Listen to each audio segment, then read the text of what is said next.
The fifth bell means someone has fled Blackthorn Hall, the old coachman whispered, just as the iron gates opened and swallowed Clara Bennett into the storm. Rain swept across the carriage windows in silver sheets, blurring the vast house beyond them until its towers seemed less built than summoned from the dark. Clara held her worn leather case against her knees and watched a young maid run down the drive without a bonnet or cloak, her face pale, her breath ragged, one hand pressed around her wrist. No one called after her. No one tried to stop her. Above the entrance, a bell gave its final hollow note. 5 slow strikes. 5 warnings. The carriage halted nearly 30 yards from the stone steps, and Clara stepped into ankle-deep mud before the driver could offer his hand. Her gray wool coat was too thin for the March cold, but she lifted her chin and walked toward the house as though arriving at a place that had invited her rather than one that had already rejected her. Blackthorn Hall rose before her in severe silence, its windows dark, its carved doors blackened by age. A man stood on the upper balcony beneath the shelter of the stone arch. Even at that distance, Clara recognized command in the stillness of him. Duke Alexander Whitmore wore no hat despite the rain drifting toward him. His dark coat was buttoned to the throat, and his face held the cold restraint of a man who had long ago mistaken feeling for weakness. Beside him stood an elderly gentleman with silver hair and the straight posture of a lifelong servant. "That is Miss Bennet?" the Duke asked. "Yes, Your Grace," replied Thomas Reed, the butler. Alexander watched Clara climb the steps alone. "She won't survive this house." His voice carried farther than he intended. Clara paused beneath the balcony. For one suspended moment, rain tapped against stone, the bell ropes swayed in the wind, and every servant near the entrance seemed to forget how to breathe. Then Clara looked up. Her eyes met the Duke's without apology or fear. She said nothing to him. She merely turned to Thomas when he came down to receive her. "Miss Bennet," he said quietly, taking in her soaked gloves and battered case. "You heard His Grace." "I did." Most would consider it an insult.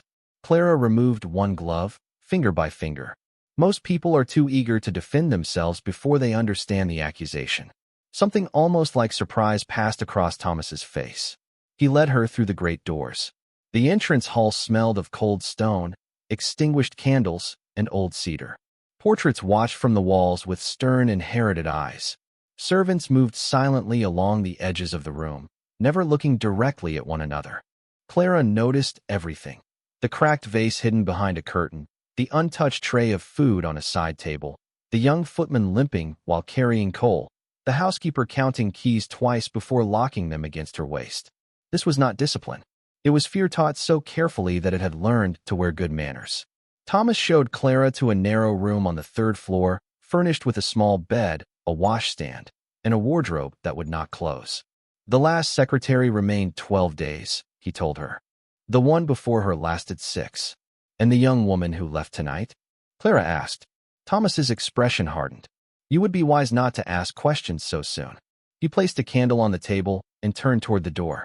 Clara looked at the rain trembling against the window. "Mr. Reed." He stopped. "The Duke believes I should fear this house."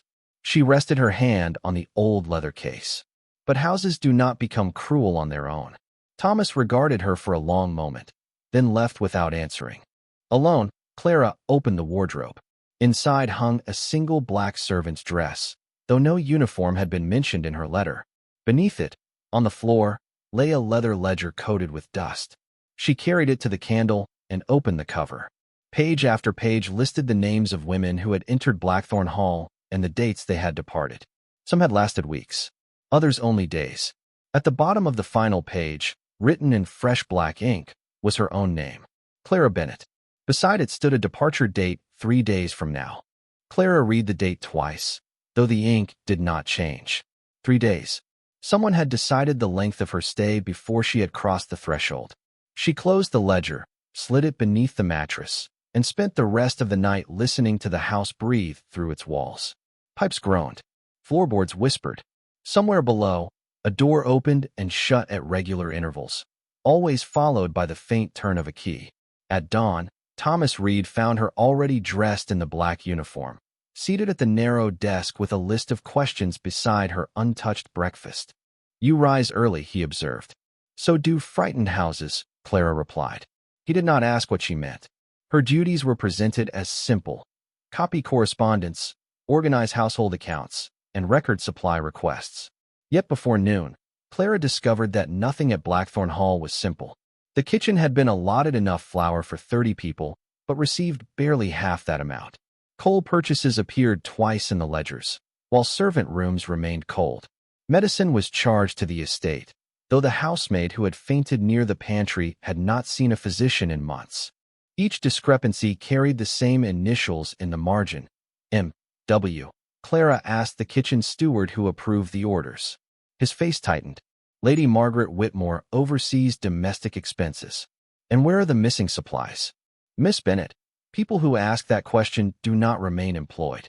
By afternoon, Clara had learned every servant's name, every locked cabinet, and every expression that meant silence was safer than truth. She also learned that the young maid who had fled was named Elsie Carter, and that her wages for the previous month had never been paid.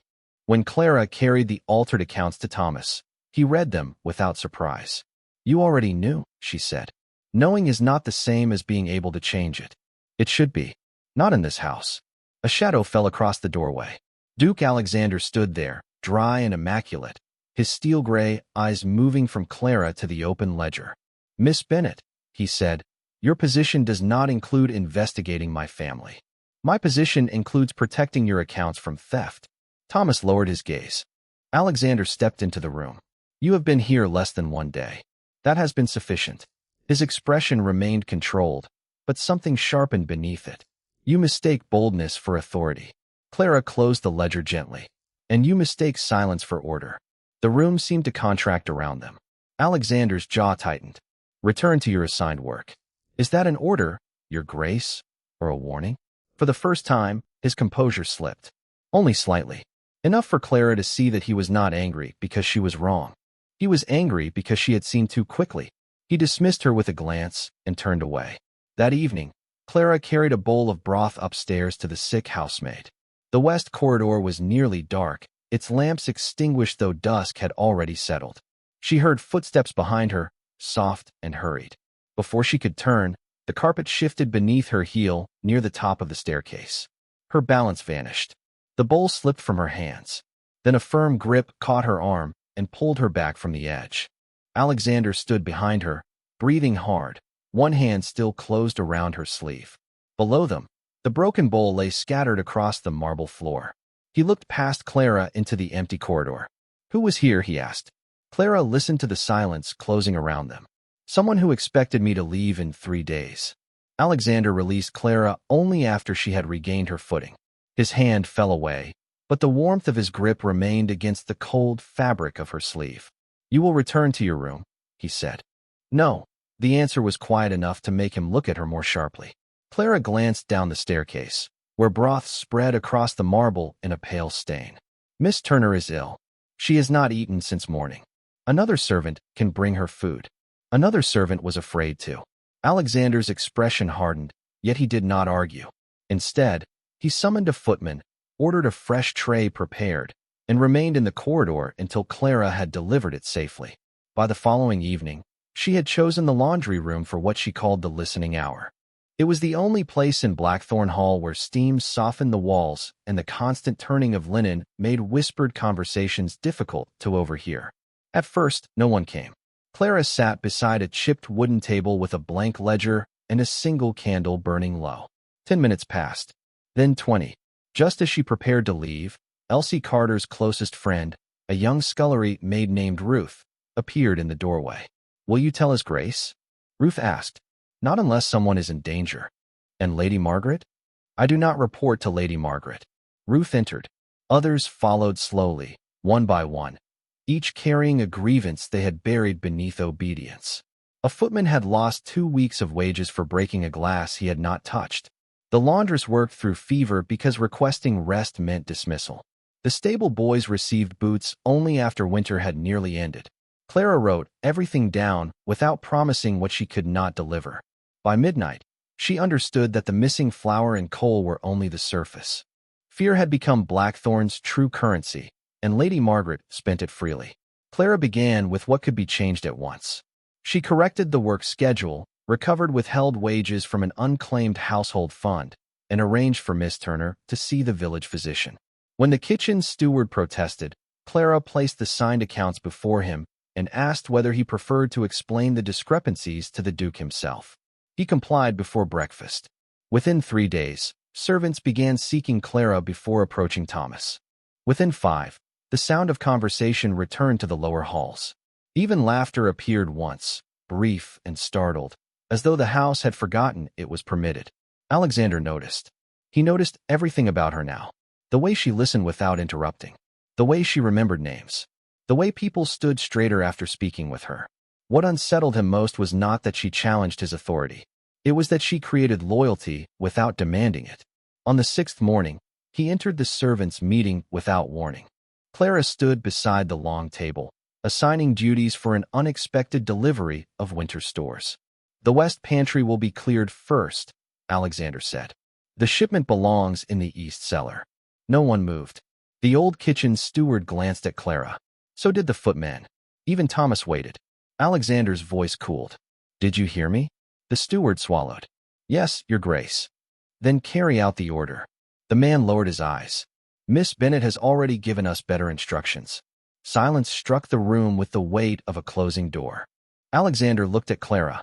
She did not smile. She did not apologize. She simply held his gaze while every servant in Blackthorn waited to see which kind of power would speak next. Alexander let the silence remain until it had become almost unbearable. Then he crossed the room, took the inventory sheet from Clara's hand, and read it from beginning to end. The east cellar flooded whenever spring rain entered through the cracked foundation. The west pantry was dry, closer to the kitchen, and large enough to hold the entire shipment. Clara's instructions were correct. Everyone knew it. Alexander folded the paper once and returned it to her. "Proceed as Miss Bennet directed," he said. Relief moved through the servants so quietly that only Clara seemed to notice it. She inclined her head, neither triumphant nor grateful, and continued assigning tasks. Alexander left before anyone could see how deeply the moment had unsettled him. That afternoon, while checking the household linen records, Clara heard music drifting through the upper corridor. The melody was slow and uneven, played by someone who knew the notes, but not yet how to trust them. She followed the sound past the main staircase and into the western wing, where dust lay untouched along the floor and every curtain remained drawn. The music stopped when she reached a locked door. "Who was there?" Clara asked. No answer came. She tried the handle. It opened. Inside, a narrow room held a small piano, a faded carpet, and a girl seated beside the window with her hands folded in her lap. She could not have been older than 9. Her pale hair had been braided too tightly, and her blue dress looked chosen for ceremony rather than comfort. Around her lay dozens of drawings. Everyone showed the same woman wearing a blue ribbon near a wall of orange light. "You must be Emily," Clara said softly. The child watched her without speaking. Clara did not move closer. Instead, she picked up a fallen sheet and placed it on the table. "You draw beautifully." Emily's gaze shifted toward the paper. "Who is she?" Clara asked. The girl lowered her eyes. A shadow moved behind Clara. Alexander stood in the doorway, his face suddenly stripped of color. "Leave this room," he said. Clara turned. "Why is she kept here alone?" "That is none of your concern. She is a child. That makes it everyone's concern." His voice hardened. "Miss Bennet." Emily flinched. Clara saw it, and so did he. The anger left Alexander's face as quickly as it had come. He stepped back, as though ashamed of the sound of his own authority. "Emily is my niece," he said more quietly. "She has been unwell since her parents died. Silence is not an illness. You know nothing about what happened here." Clara looked again at the drawings. The blue ribbon. The fire. The woman's face carried a familiarity that tightened something in her chest. She crossed to the nearest page and lifted it with careful hands. The shape of the woman's eyes, the tilt of her mouth, the small mark beneath her chin. Clara had seen that face in the only portrait she possessed of her mother. Her breath caught. Alexander noticed. "What is it?" Before Clara could answer, Emily rose from the piano bench. Her small fingers closed around Clara's hand with startling certainty. Then, in a voice thin from disuse but clear enough to stop the room, she said, "She came back." Alexander stared at the child, but Emily was looking only at Clara. On the floor between them lay the drawing of the woman in the blue ribbon, and beneath the figure, written in a child's uncertain hand, was a single name: Eleanor Bennett. Emily's fingers remained wrapped around Clara's hand, while the name on the drawing seemed to darken beneath the candlelight. Eleanor Bennett. Clara had not heard her mother's name spoken inside Blackthorn Hall since childhood, and even then only in the careful tones of people who believe truth should be softened before it reached a daughter. Where did she learn that name? Clara asked. Alexander did not answer at once. He crossed the room, closed the door, and looked toward Emily with a tenderness so guarded it seemed almost painful. "From me," he said. "Your mother worked here 7 years ago. She cared for Emily when she was an infant." Clara's grip tightened around the paper. "I was told she served at an estate near Boston. Blackthorn is 20 miles outside Boston." The distance between them suddenly felt smaller than the secrets occupying it. Alexander sent Emily downstairs with Thomas, promising that Clara would visit her again. When the child had gone, he unlocked a narrow cabinet beside the piano and removed a ring of old keys. "There is something you should see." He led Clara through the western corridor to a room hidden behind heavy velvet curtains. The air inside smelled of dust, cedar, and smoke that no amount of time had erased. One wall had been restored, but the floorboards near the fireplace were darker than the rest. Alexander stood before them with his hands clasped behind his back. "There was a fire here," he said. "No one died that night, but the damage reached the nursery." Eleanor carried Emily out before the smoke filled the corridor. Clara looked at him. "Then why was my mother dismissed?" "She was accused of starting it." The words landed without sound. Clara remembered her mother returning home with a cough that never left, refusing to speak of Blackthorn, waking from sleep with the name Margaret on her lips. "Did you believe the accusation?" "I believed the evidence placed before me." "That is not what I asked." Alexander turned toward the window. Rain traced the glass in trembling lines. "At the time, I believed my aunt."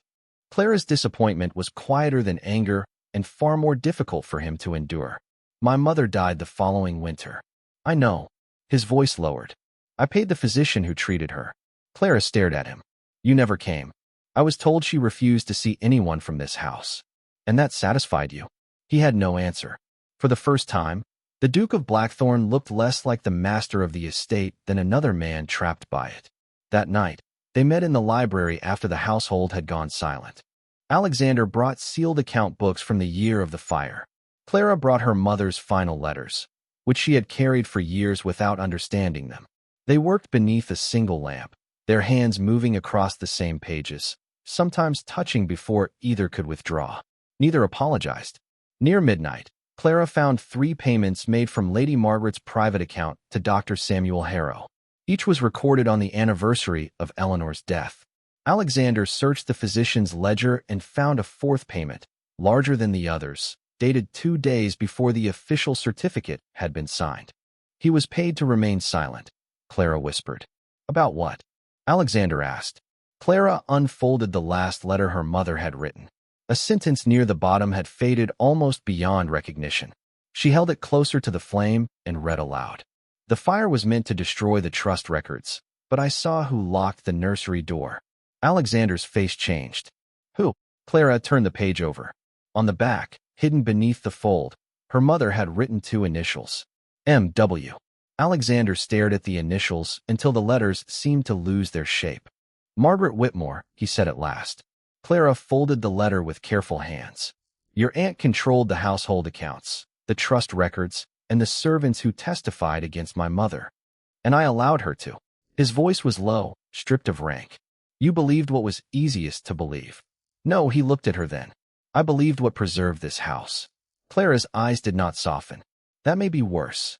The next morning, Lady Margaret announced a spring reception for the trustees of the Whitmore estate. Invitations had already been sent. Silver was polished, flowers arrived from Boston, and servants who had gone months without proper wages were ordered to prepare a feast for men who would never notice their names. Clara understood the purpose at once. Margaret had learned that the old ledgers were open. She intended to strike before the truth could leave the library. By evening, Blackthorn Hall glowed with hundreds of candles, its cold corridors disguised beneath music and white roses. Clara wore the plain gray dress assigned to household staff and remained near the rear of the drawing room, recording expenses as instructed. Alexander stood among the trustees in formal black, distant and unreadable. Their eyes met only once. He gave the smallest nod. Wait, it seemed to say. Trust me. Clara wished she could. Lady Margaret entered with a smile bright enough to conceal a blade. Gentlemen, she said, before we discuss the estate, there is an unfortunate matter concerning a member of this household. Conversation faded. Clara felt every face turned toward her. Margaret held up a faded document bearing Eleanor Bennet's name. Miss Bennet failed to disclose that her mother was dismissed from Blackthorn for endangering the family and destroying estate records. Murmurs moved across the room. That accusation was never proven, Clara said. It was accepted by the Duke himself. Margaret turned toward Alexander. Was it not? Silence followed.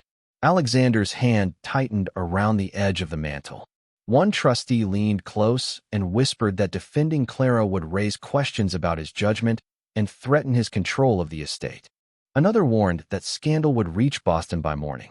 Clara watched the conflict pass across Alexander's face. Duty, shame, fear, then hesitation. Only a few seconds. Yet she had spent her whole life beneath the weight of another person's hesitation. Margaret smiled. There, you see. Clara removed the ring of household keys from her waist and placed it on the nearest table. The sound was small, but it carried farther than the orchestra had. Miss Bennet, Alexander said. She looked at him with a calm that hurt more than anger. You asked me to trust you. Clara, wait. It was the first time he had spoken her name before others. It came too late. She crossed the room while servants lowered their eyes, ashamed not of her, but of the house that had failed her again. At the doorway, a child's voice stopped everyone. Aunt Margaret locked the door.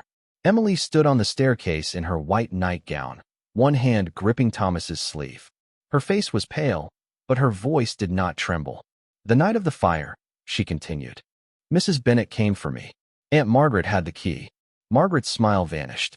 Alexander turned toward her slowly. Clara remained at the open door, the rain waiting beyond it. While the entire room finally understood that the child who had been silent for years had chosen this moment to speak. No one moved until Emily released Thomas and descended the staircase one careful step at a time. Alexander crossed the room to meet her, but the child passed him and went directly to Clara. She said no one would believe me. Emily whispered. Clara knelt, so their eyes were level. I believe you. Emily looked toward Margaret. She burned the papers. Mrs. Bennet carried me through the back stairs. Then Aunt Margaret told everyone the smoke had confused me. The trustees exchanged uneasy glances. Margaret recovered first. She was an infant. This is fantasy encouraged by a servant who came here seeking revenge. Emily was 2 years old, Alexander said. His voice had become dangerously quiet. Old enough to remember fear. Margaret turned to him. You would surrender your family's name to the word of a frightened child? No, he replied. I would surrender it to the truth. Clara heard the words, but the wound of his earlier silence remained. She took Emily's hand, placed it gently in Thomas's care, and stepped into the rain. Alexander called after her, yet she did not stop. By morning, Blackthorn Hall had begun to unravel. The kitchen staff refused Lady Margaret's orders. The stable master would not prepare her carriage. 2 trustees demanded access to the sealed accounts, while 3 tenant families arrived at the gates carrying copies of rent payments that had never appeared in the estate books. By noon, nearly every servant had laid down a key, an apron, or a ledger. They did not shout.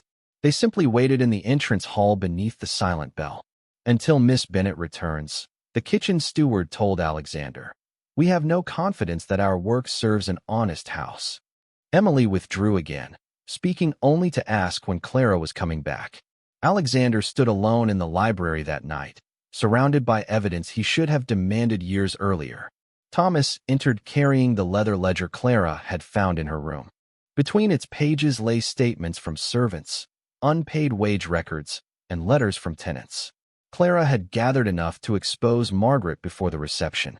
She had also written a final note. I did not remain to shame your family. I remained because those beneath its roof deserved safety. Alexander read the sentence 3 times. Where is she? He asked. At her late mother's cottage near Concord, Thomas replied.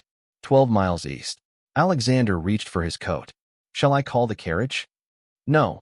He left before dawn on foot, without a servant, title, or umbrella. Spring rain followed him along the muddy road, soaking his collar and turning the fields silver.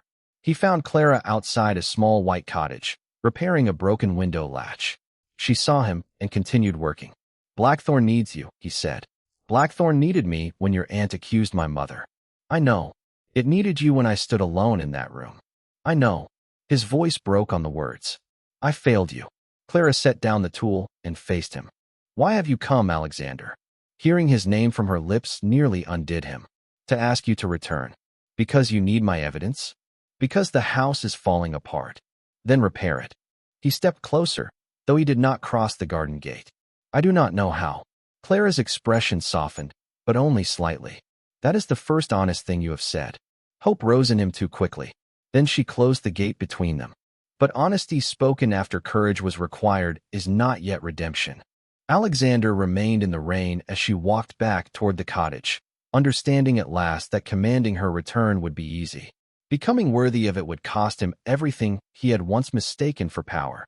Alexander did not return to Blackthorn as the same man who had left it. By noon, he had summoned the trustees, opened every sealed account, and signed a statement accepting full responsibility for the years of neglect carried out beneath his name. He dismissed Lady Margaret from all authority, suspended every disputed rent, and placed the estate records under independent review. Then he sent no carriage for Clara, no command, no plea, only a letter written in his own hand. I have done what should have been done before I asked anything of you. If you return, it must be by your own choice. 3 days passed. The servants remained gathered in uneasy patience. The kitchen fires burned low. Tenant families waited beyond the gates beneath the first warm light of summer. Emily sat on the front steps with the faded drawing of Eleanor Bennet folded in her lap. On the 4th morning, the bell rang once. Every face in the entrance hall turned toward the doors. Clara stood outside in a plain blue dress, her mother's letters tied with ribbon beneath one arm. She had not come alone. Behind her waited Ruth, Elsie Carter, Dr. Harrow, and 6 tenant families carrying receipts, statements, and copies of altered leases. Alexander descended the staircase but stopped several feet away. Thank you for coming, he said. Clara studied him. I came for the truth. Then it will be heard. The inquiry began in the great hall beneath portraits of generations who had ruled Blackthorn without ever expecting to be questioned. Clara spoke first.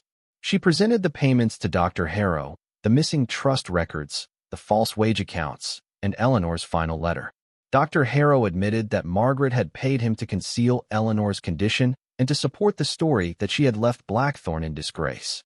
One servant after another stepped forward. Ruth described the stolen wages. The stable master produced false supply invoices. Tenant families showed that rent increases had funded private accounts rather than estate repairs. At last, Emily approached the long table and placed a small, smoke-darkened key before the trustees. This opened the nursery, she said. Aunt Margaret had it.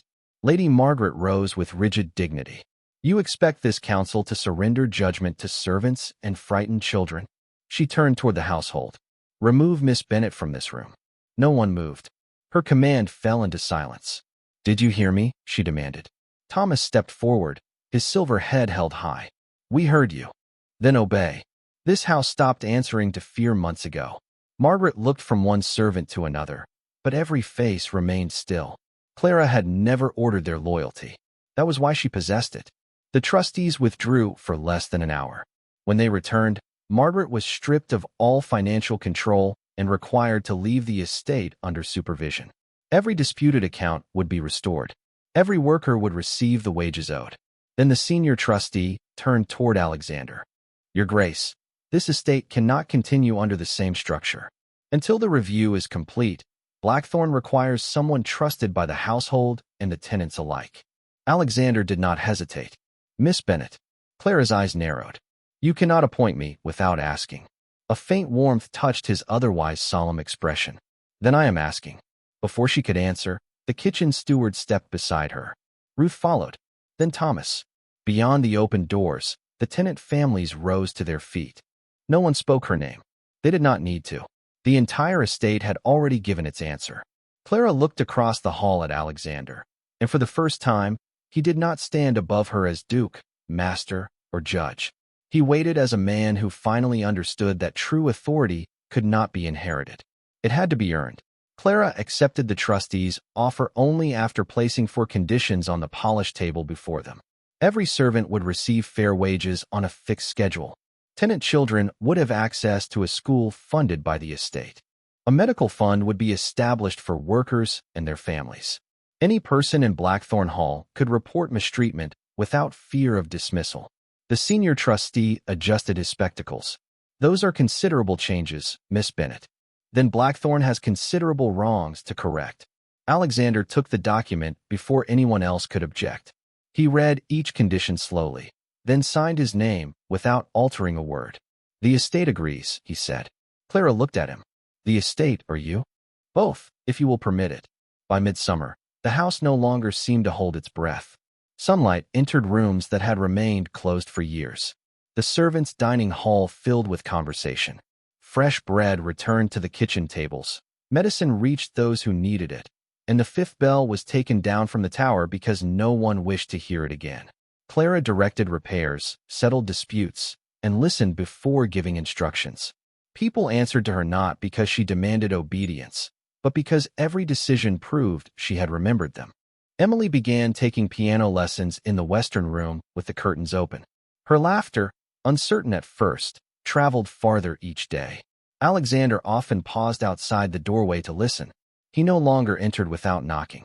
One afternoon, Clara found him standing beside Eleanor Bennet's restored portrait in the gallery. The blue ribbon had been carefully painted back into place. She should have been honored years ago, he said. Yes. Clara's answer was gentle, but it did not release him from the truth. I cannot return what my family took from her. No, but I can make certain her courage is remembered. Clara looked at the portrait, then at the man beside her. He had changed in ways no title could announce. He asked questions before giving orders. He visited tenant homes without ceremony. When servants spoke, he listened until they finished. Redemption had not arrived as a grand gesture. It had come through daily humility. That evening, Alexander asked Clara to meet him in the western garden. The roses had opened beneath the summer sun, climbing over stone walls once blackened by neglect. Emily waited near the fountain, holding the smoke-darkened nursery key tied to a new blue ribbon. She placed it in Clara's palm. This belongs to you now, she said. Clara closed her fingers around it. Keys belong to houses. Emily shook her head. This one belongs to the person who made it safe. The child kissed Clara's cheek and hurried back toward Thomas, leaving her alone with Alexander beneath the flowering arch. He did not kneel. He did not offer jewels or promises shaped like commands. He simply stood before her without the armor of rank. When you arrived, I believed this house would break you, he said. Instead, you revealed how broken it already was. Clara's eyes held his. And now I know Blackthorn does not need someone who can rule it. It needs someone who can teach it mercy. He drew a careful breath. I am not asking you to remain as its secretary or its steward. I am asking whether, in time, you might remain as the woman I love. Silence moved through the garden, warm and alive. Clara did not answer at once. She had learned the difference between being needed and being cherished. At last, she placed her hand in his. I will stay, she said, but only because I choose to. Together they returned to the western wing. Clara unlocked the final closed room and pulled back its heavy curtains. Summer light poured across the floor, touching every corner the darkness had claimed. Some houses were inherited through blood. Others belonged to the soul brave enough to teach their walls how to breathe again.